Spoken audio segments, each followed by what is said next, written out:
បាទសួស្តីពុកម៉ែបងប្អូន នេះផ្ទះខាងក្រុមការងារសង្ហាបានសាងសង់នៅខាងសាលាលេខ5ខាងខេត្តកំពង់ឆ្នាំងបងប្អូនការងារយើងសម្រេចបាន85%នៅសល់តែការងារថ្នាំពណ៌ពីដើមយើងកំពុងធ្វើក្រូយើងវាយបាន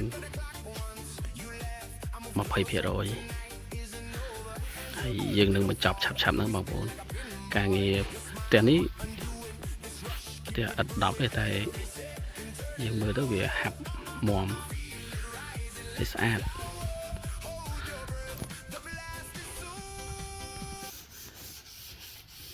ហើយសម្រាប់នេះផ្នែកខាងក្រោយផ្ទះយើងមានទ្វារចេញមកខាងក្រៅមួយហើយនឹងបង្អួចបន្ទប់ទឹក2ព្រោះផ្ទះយើងធ្វើមានពីបន្ទប់គេងពីបន្ទប់ទឹយ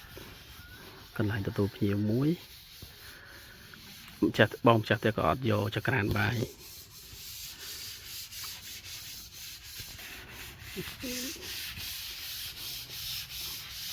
ហើយចំពោះជ្រីកាយជ្រីស្អាតយើងធ្វើជ្រីចេញមកហាប់ណែល្អពេញភ្នែក